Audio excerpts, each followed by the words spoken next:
Welcome to Wednesday Morning Live, What's and we're up? going to be talking What's about going on? family and the things that all go along with that.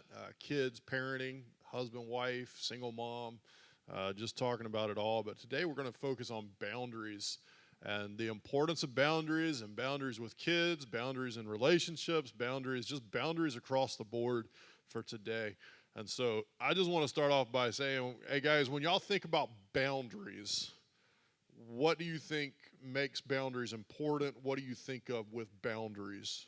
Not just in families. I think of the speed limit and the lines on the highway. Those boundaries keep us all somewhat safe when everybody stays in the boundaries. Yeah, and then the little rumble strips on the side. That's right. Like they wake me up when I'm dozing off. right. Yeah, it's perfect.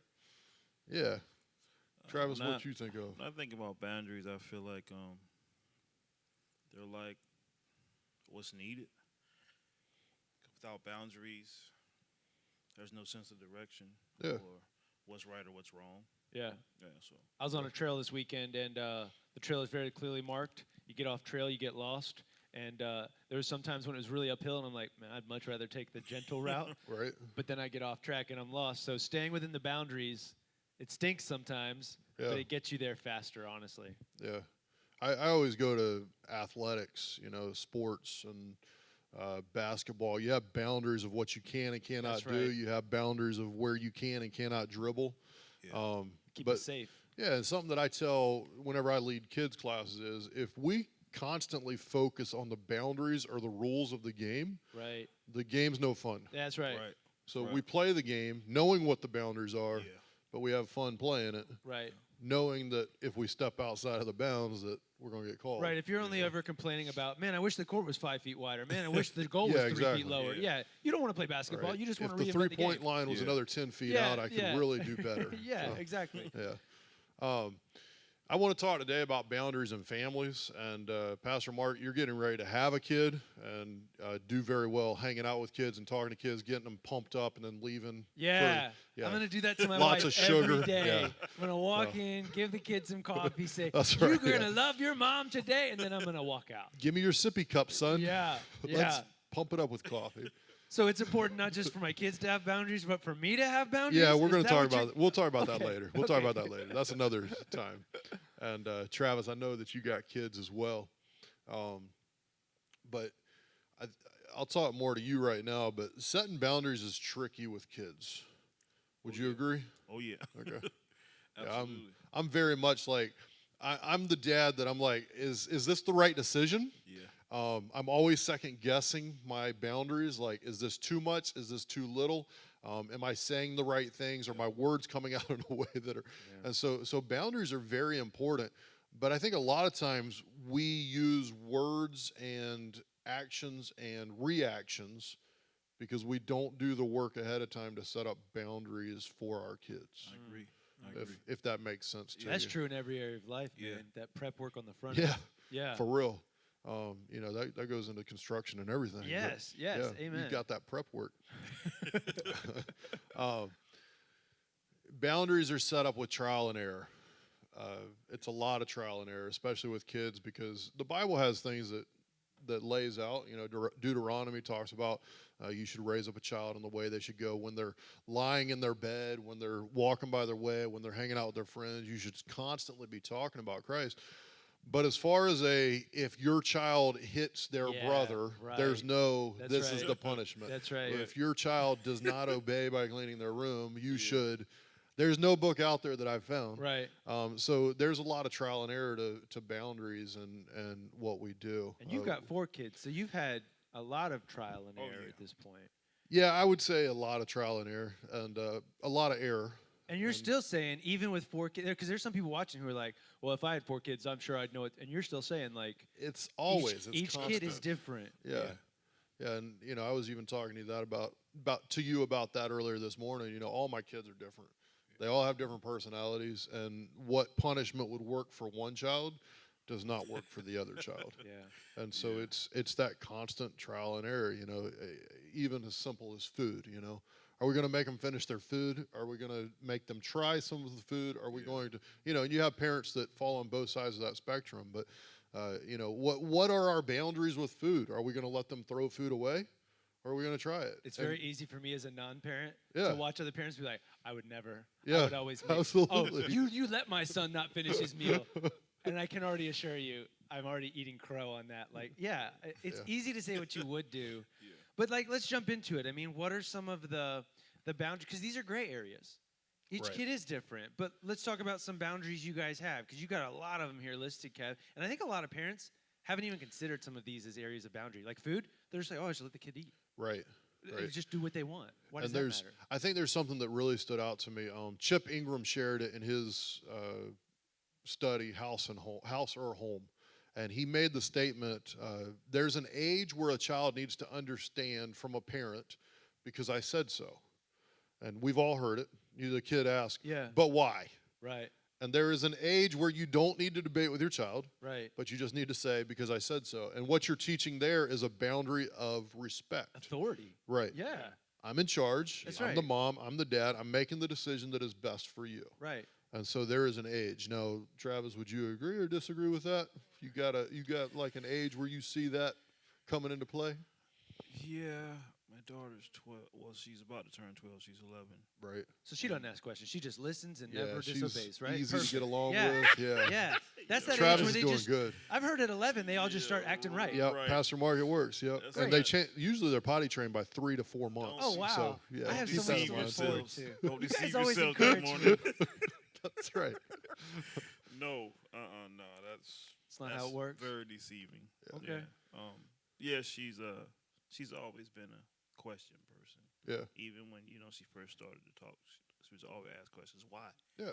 So And that's every kid. Like Yeah. every kid is always, but why? Yeah. But why? They want to understand. They want to understand why the boundary, why the. Right. But there are some times that Chip Ingram brings up. He says we need to just teach respect. Isaiah 55:9 says, "For as the heavens are higher than the earth, so are my ways higher than your ways, and my thoughts than your thoughts." A lot of times as a parent, I need to bring it back into perspective. My ultimate goal is not to raise a citizen of the United States of America who's going to go out and make a lot of money Right. and do all these great things and be somebody important. My ultimate goal is to raise a child who will turn into an adult who turns into a Christ follower. Right. And my whole goal in life is to take my belief and teach that to my child, not beat it into my child, Right. not Right. force it onto They my have child. a free will, right? Right, but let them see. But then as the kids are asking questions, a lot of times we get tired of the questions, but we have to be reminded, like, hey, I don't understand why God allows these things to happen in my life, and Right. I don't understand where God's really going with these things. Trust. But there are boundaries in Yeah. place, Yeah. right? Right. That's good. But kids don't always have to understand their boundaries when they're younger. Now, as they get older, something that Chip Ingram talked about again, a child needs to be able to discuss the boundaries. So when you have 4 kids, Kev, what is the age where you feel like, and I know it's different with each kid, when do you start discussing those boundaries? Is it something you wait for them to turn 10? Is it a understanding issue?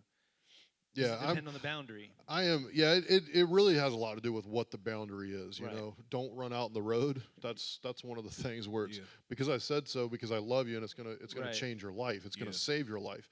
But some of the boundaries, it depends on the age. But at 2 and 3 years of age, I'm not gonna sit and debate with 4 of my kids at 2 and 3 years of age Right. and talk to them and be Yeah. like, but if you just understood, Right. Right.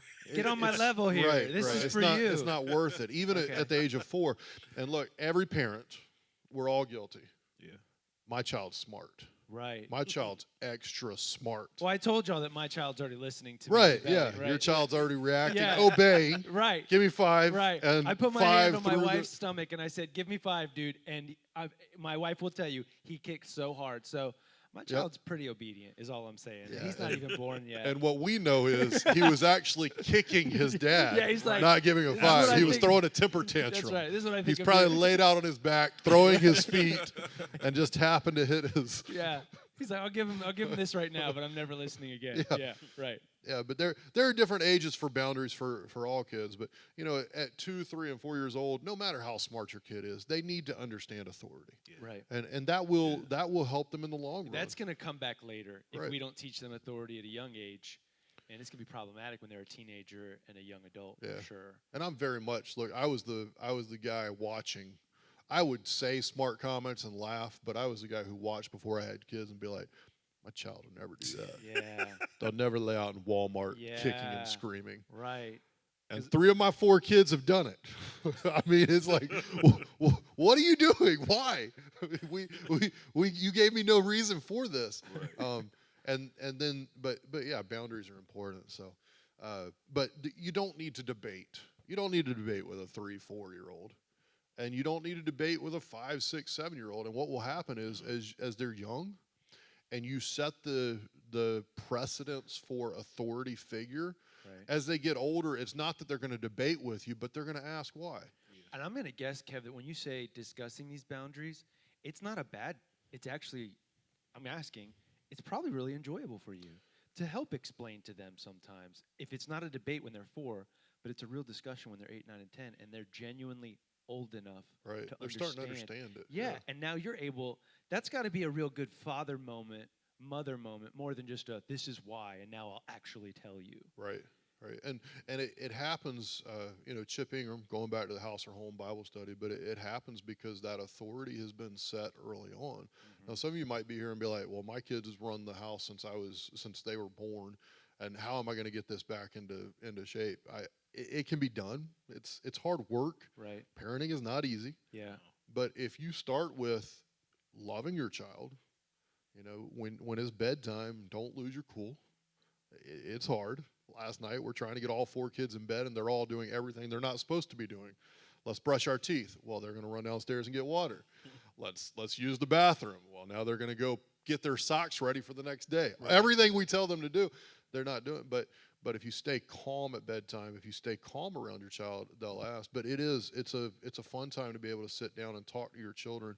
And some of my children are getting older now, and being able to sit down with them and say, all right, so let's say you forget the chore of taking out the trash. What's the consequence if you forget? So you let them decide the consequence. Okay. Yeah. So now they're not. And we can talk through it, because they're going to be like, well, I should get ice cream. Okay, let's be realistic. Yeah. Is that how it works? Right? Because kids, they're like, okay, so my punishment should be that I Has one of have to them tried take that? it out later. Yeah. Oh yeah, Bailey's my child, so she will give me all the scenarios that she wants to have happen. Sorry to throw you under the bus, Bailey. I need to just say I wasn't naming names. That's right. But it's enjoyable to sit down with them and let them start to think through, like, okay, so what's the consequence? But then it comes down to, once you set up the boundaries, you've got to communicate the boundaries. Right. Yeah. And this is extremely important. If you don't communicate what the boundaries are, you cannot get frustrated when That's right. they don't That's obey. right. That's us. That's our fault. Yeah. And I want to go back to the scripture again, Genesis chapter 2, verse 16 and 17, and we're in the Garden of Eden.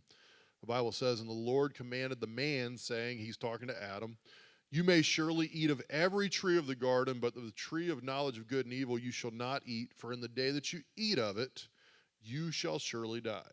Now, I want to bring the parents back into this boundaries thing as well, and this is where I'm really going to value you guys' input. But do you see here how God set boundaries in the garden? Yeah.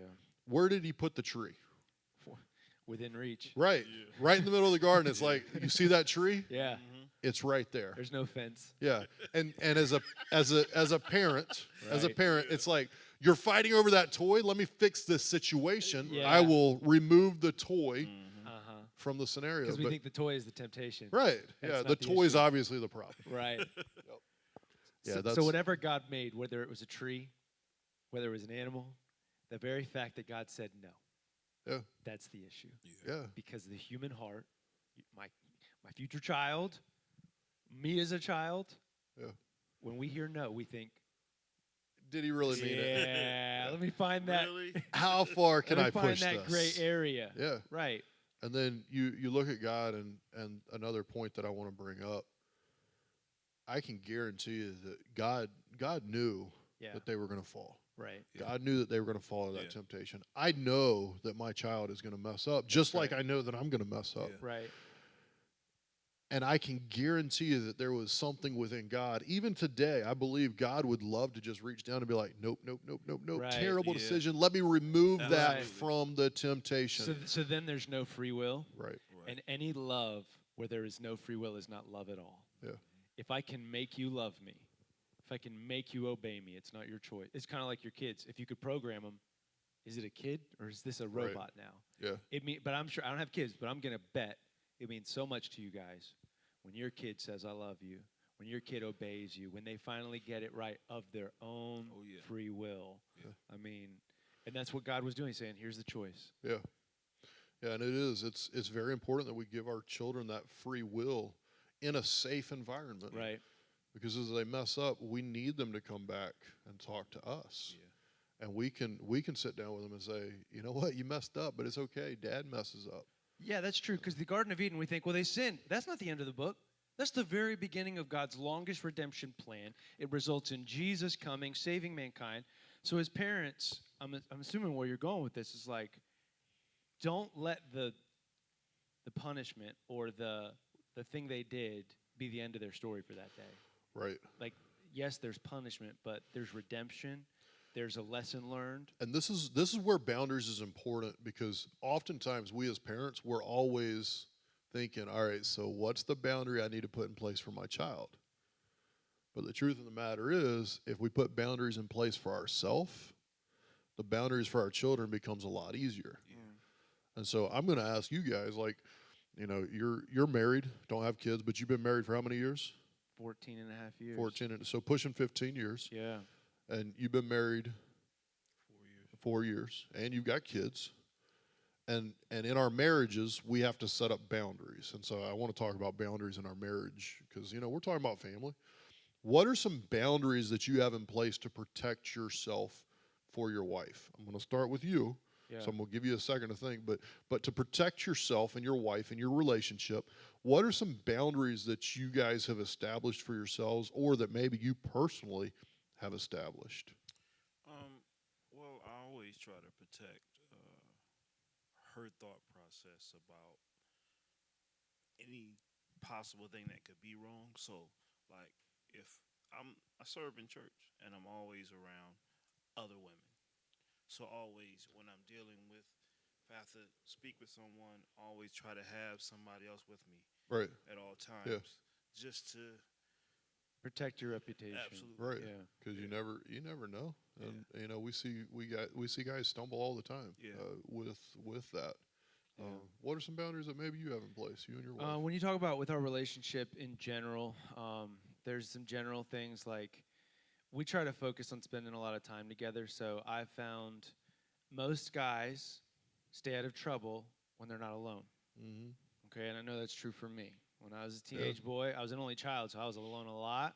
Being alone is not good for me. It's not good for most men. No. Yeah. So I try, and we don't all have this ability, but I really do try to set my schedule and my wife's schedule where I'm rarely home alone, or I'm rarely, you know what I'm saying? Like, Yeah. we are together a lot. Now, I know that's hard when when we think of the families in our church with deployments, but when I'm not with my wife, I want to make sure that I'm with someone. And some of y'all are like, man, this sounds super old school, super legal. I'm just telling you who I am. It's Right, scriptural. right. Like, look, we lift each other up. Maybe you're a super Christian. Good for you. But if you don't have boundaries of some kind, I'm just telling you, you always find the enemy gets people alone. Yep. He got Adam and Eve away from each other. He gets them alone. He gets them jealous of something that they think they deserve, and before you know it, they're making decisions they regret for the rest of their lives, over and over and over. So I think, number one, to not be alone. It's not always possible, but it's important to not be alone. Another thing, like Travis is saying, keeping an eye on your heart. Like, all right, if you're more given to, like, you would actually probably steal before you'd ever have an affair on your wife, or you would actually maybe, do some other, like, knowing your own scandalous heart.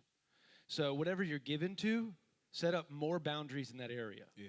Mm-hmm. All right? If you're not good around, like, you can't be trusted with money, don't put yourself in positions with money. Right. If you can't be trusted with the opposite sex, put all kinds of boundaries, have people you text. And the other thing is having people you can actually talk to about these things. So I've got pastors who are friends who I'll be on a group chat with them, and then I've got pastors that I talk with one-on-one. Now, look, if you're watching this and you think, well, I don't need to do that, I'm telling you, if your pastor needs one-on-one accountability, then you need one-on-one accountability. There's no one above it. Nobody. All right, I'm done preaching. So, Yeah, no, that's yeah. it's good. It's true. And you know, my dad gave excellent advice to me. And anyway, he shared with me. He said, Kevin, when your wife goes to bed, you go to bed. Right. And that's so simple. That's alone. But here's what I see a lot of times, you know, and I don't want to just talk to married couples because we have a lot of single moms and single dads. Right. But I do want to say this, husband, wife, if you are hanging out in a room by yourself while your kids are downstairs playing with your spouse, that's wrong. I understand there's work to be done, and you may be on the computer doing your work, but when you're not working, you don't need to be in a room by yourself with a door closed. And the other boundary, you know, I'm talking about this. I'm saying this for myself and my wife. We don't allow our kids to close their door unless they're changing. Yeah. Because there's so much that can happen. Yeah. There's so much they can get into, whether they want to or not. Hey, when I was 13, innocence can be ruined. Totally different. 20 years ago, 23 years ago now. When I was 13, if I closed my door, I had internet. It wasn't the internet we have today. I wasn't doing homework. Yeah. Come on, man. Right. Nah. I was pulling up slow-mo porn. You know what I'm saying? Like, it was slow download. That's what I was doing. So I'm just telling you, there's no way. I don't have a kid right now. But my son, man, I'm terrified. Yeah, it's fearful. And here's the thing. As parents, we are oftentimes oblivious to what's going on in our own house. Right. Yeah. And I can hear the pushback right now. People saying, whoa. Pastor Mark, when you were a kid, there was porn. Right. Hold up. And some of you all are thinking, well, I look at porn. I'm fine. You have no idea. That's for a whole nother segment. You have no idea the yes. emotional damage you can help your kids avoid if you have some serious talks with them and help them avoid it. Yeah. Look, I know we're talking about a really slim shot here of your kid never seeing porn. But we're trying to keep them from getting addicted to porn. Yeah. We're Right. trying to get them Absolutely. from objectifying other boys and other girls and sending nudes to other kids. Yeah. Like, these are real issues. Yes, Yeah, they and, are. you know, that's one of the statistics that's shared, but it's illegal to send, for an underage person to send a nude to another person. Yeah. Yeah. And your child could get in major trouble for that. Right. And a lot of times kids don't know that. They're just like, oh, it's fun. Right. And you as the parent, I as the parent, we can be oblivious to this Yeah. in our own home. Yeah. It's this blows my mind, but 1 in 10 kids under the age of 10 have already seen porn. Wow. And it's 2 clicks away. Right. Yeah. It's the click to the website they're going to, and then clicking on something that piques their interest. They've and never it's- seen before. Yeah. Right. It's 2 clicks. And there are ways that you can, there are parental controls that you can put in. Just Google parental controls. I don't Yeah. need to go into all that. Right. But Google parental controls, put it on your computers. If you have Apple, there are ways that you can sync everything to know what's going on in every product in your home. If you have HP or other things, there are ways to know what's going on. You need to know what's going on in your family's life. The average age of first internet porn is 11. That's the average age. That's when kids start to become addicted today, is age 11. And then this blew my mind, but I'm going to ask you guys a question. I have the statistic, y'all don't. Where do you think most of the unwanted exposure to porn happens? Sleepovers. Okay. Like hanging out at a friend's house and just a bunch of guys or a bunch of girls getting together I'm and guessing, being like, let's try this out. Right. Okay. Yeah. All right. I would say in their own home. Yeah, it's in our own home. 79% of the first view of porn is in our own home, in the kids' own home, because they are left alone. And now we're talking about porn, but there is so much more that this can lead to. That's right. We have child predators. There can be emotional bullying from another kid on there, and we don't know anything about it because they got their door shut. I want to give them their privacy. I want to protect my kid. Look, I'm telling you, I've been to so many conferences. There is nothing wrong with you going in and checking what your kid is doing on their phone and their tablet and their computer. It is your phone. It is your tablet. It is your computer as the parent. And I look, I've already gotten flack for this for being an overbearing parent. But my kids are more important than this, and my kids' souls are the most important thing. Yeah. And that's where we've got to get to. Do I want my kid to fit in at school with all their friends and their buddies, the ones who will turn their back on them very quickly once they realize, or do I want their souls, their eternity to be changed? And so that's where I want. But 79% of the first-time viewership of porn happens in the child's home. And I don't know the stat on this, but I would assure you most parents aren't anywhere near ready to have a conversation with their kids. Yeah. And so if you hear this today and you're like, well, I'll just put boundaries in, this is one where boundaries have to lead to a conversation. Yes. Right. If your son is 11, he needs to know You why got to talk to him. he's got to know why you're not letting him shut the door. Absolutely. Right. He's got to know why you're careful about what. And as you said, Kevin, how dare we put boundaries on our son without putting boundaries on ourselves? That's Yes. Okay? And this goes beyond just not looking at porn yourself. Hey, Dad, don't follow Instagram models. Yep. Right. There's no good from it. Right. Our brains aren't like, well, that's enough for me. Right. No, Yeah. no, And you want to see more. we watch on Netflix. We, Yeah. we're like, but it's entertaining. I'm an adult. I can handle this. Right. Yeah. One of the statements. I'm not saying you got to throw your TV in the river. All right. Right. Okay. It's balance here, but don't expect your kids to avoid things that you're freely flaunting in front of them. You model positive behavior you want your child to emulate. Mm-hmm. You want your child to do it, model it. Yeah. You want your child to live a certain way, model it.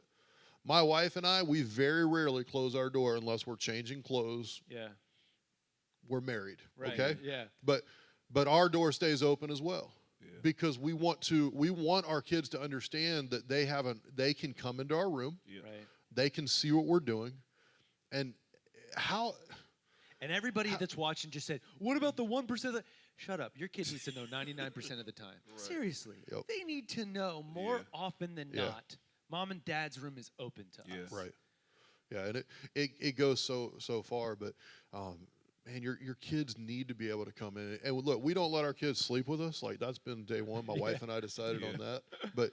But if our kid comes in, we want to have an open door. We want to be able to talk with them. We Right. want them to feel safe, because if they don't feel safe in the home, you know where they're going to go. They're going to go to their friend's house. Yeah. And their friend is not going to have good advice because their Right. friend is an adolescent. Right. And they The are trying blind to leading the figure blind. things out. Yeah. And so we've got to set boundaries for ourselves. And whether you're a single parent or a married couple raising Yeah. kids, you've got to set boundaries for yourself. Yes. Yeah. And you've got to live those boundaries out amongst each other.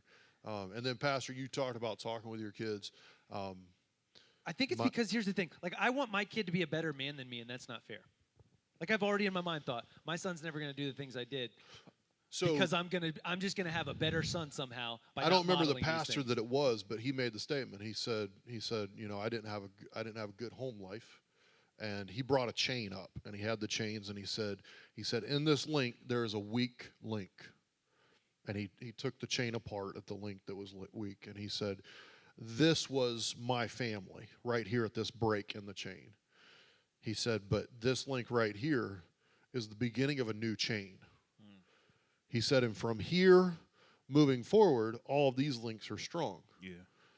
And so, Pastor Mark, you have a new, fresh link that you get to start, and your son is going to grab a hold of that link, y'all's son, Right. and it's going to move forward. And you are starting a new chain that is only going to be as strong as our relationship with Christ. Right. Yeah. And that's where we've got to be. And you talked about talking with your kids, and I want to kind of talk about that just briefly as we wind down. God, when Adam and Eve ate of the fruit, God didn't turn his back on them. God didn't walk away from them. Yeah. God actually said, I put it there because I wanted you to have a free will, Yeah. and you broke my commandment. Right. You broke my heart. Right. And your kids need to see that you break their heart. They don't need to see that they ticked you off. Right. That's a good Right. difference. That's good. That's really Because good. if you walk into the room to discipline Yeah. angry, your Yeah. kid knows it. That's right. And if you walk into the room with tears in your eyes, So you because almost they have to have get hurt ready you. before you go in there. Yeah. you cannot go in right after you find out No about way. it. Right. No way. So it's important for you to set that boundary and say, Yes. I need to calm down. Right. Let my heart break, not my anger rage. Yes. And that's the difference. And unfortunately, as a young parent, I still struggle with that today. I hope you do too. Yes. Okay.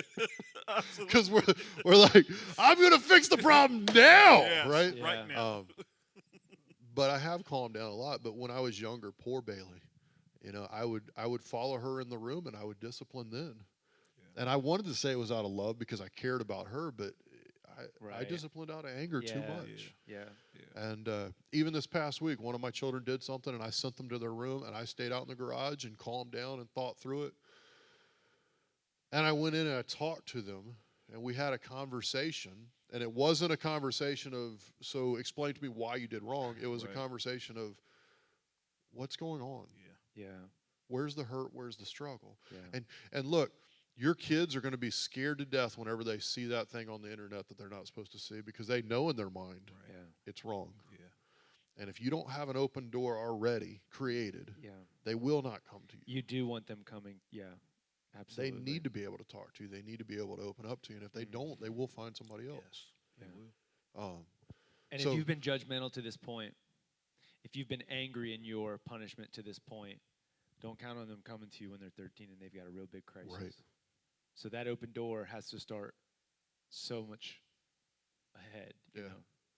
Yeah. And God told Adam and Eve, he said, hey, you know what? I am hurt. But then he didn't abandon them. That's right. He made clothes for them. Right. He killed a lamb. He clothed them, and he sent them on their way. And he said, because of your consequence, Right. or because of your disobedience, your consequence is Yeah. as follows. And a lot of times, as a parent, that's the hardest part of parenting. And don't we all want God to let up on his consequences? Oh, man. Sin and death and hurt and Yeah. pain and disease and family, like all these things. But it's like, but when we're a parent, we think, well, if I let up on the consequences, they'll learn the lesson. That's not always the case. No. I'm going to tell you, like, Travis, back me up. I think the hardest thing as the parent is to follow through with the consequence that you promised. Yeah. Absolutely. It Because is. sometimes it is me forfeiting something I love. Yeah. You were going to take him fishing. Right. And If- you were looking if- forward to that. Yeah. If you do that again, we are not going to be able to. Right. Yeah. And then they up and do it, and you're like, oh, I was going to I enjoy don't this. get to. Yeah. I don't Right. get to. Right. You took this away, and Right. then you want to fly off. But Yeah. it is a loving talk. It is a loving. I'm doing this because I love you and I care about you. But here's another thing that I want to get to. My dad told me one time, I was going through, early parenting. And so I thought I had it all together, Yeah. strong hand, Yeah. make sure we teach lessons. And my dad told me one time, he said, Kevin, if you will remember as you go in to punish your child what God has forgiven you of Yeah. and the things that you have done wrong, it will Amen. change. Amen. That's good. Yeah. Yeah. And so that is something that I try to bring into our conversations Yeah. when I walk in. Because I want my kids to know, like, Dad's done wrong Yeah. and Dad's messed up. Yeah. And God is not pleased when I mess up. And it doesn't anger God. It hurts God. Right. And there's a difference. And your kids are going to have a very healthy view of the Lord. We hope. No, I pray. no. I mean, if Kevin is the dad that he's trying to be, right? Just 80% of the time, if he goes in there and punishes correctly, their children are going to have a view of God as a loving, holy, righteous father who has consequences but doesn't hate them. Right. But if Kevin lives his life in rage, his children may Yeah. grow up feeling like, and how many of us have identified God with our Father? Yes. Yeah. And so this is why it's so important that we do these things well as mothers and fathers, because you see, male and female he created in his image. Right. So mothers, you also bear the image of God. Yeah. You, like the Lord, give life. Yeah. I mean, like it is incredible. Yeah. It's not just the men who need to hear this. It's parents. Right. And I got to tell you, I'm more terrified after this 30 minutes about parenting than ever before. I just realized that punishment means I'm going to lose out on stuff yeah. too. Yeah. Oh yeah. Oh, Yeah. man. It's a terrible consequence. Oh yeah. but, Oh yeah. man, if I can be of encouragement to you, dads, there are sometimes that I want to get in some of your faces, and I think all of us would agree. Yeah. Like I want to get in some of your face and just be like, dude, get in your kid's life. If you're around, be in your kid's life. If you're not around, get in your kid's life. Yeah. But moms, I want to give you a big shout out because we have a lot of single moms in our church. Doing double duty. You are. Yeah. And we have men in our church who want to be here. We have 3 guys right here who love to interact with your kids. Yes. Love to talk and hang out with your kids. I was raised by uncles. So by the way, if you're a single mom, Reach out. it's really important for you to surround your young boys and girls with men in their life, even if it's not their dad right now. Yeah. I was raised in a healthy church where I had Sunday school teachers who were Yeah. men. I had a grandfather and uncles who stepped in. So, guys, if you're watching this and you've got nephews and nieces who don't have a dad, let me just throw this at you. It's your responsibility. Like we find in the Bible, there are stories of like when your family kind of loses something, men step up. Yeah. So it is super important for us to step in for our nieces and nephews. And without my uncles, and I just wouldn't be the man I am. Yeah. So single moms, don't just think, well, it's all on me. It Right. is, but at the same time, that's why we have the church body. That's right. That's right. And I want to say single parents in general. That's right, because yeah, that's right. It's okay to send your child to their room. There are times when I'm by myself and my wife's out, and I just need a minute to compose myself. Yeah. And sometimes you need to send your child to their room, and they may go in their room and scream and kick and wail. And I have kids that have done that and do that. But if you will walk in a loving manner, yes, there needs to be discipline, there needs to be consequences. Right. But it will bring sanity back to your mind if you will just take the time to pray and say, God, help me to love this child the way that you Amen. want me to love them. Amen. Because our kids need two things. They need to know that you're proud of them, that you love them.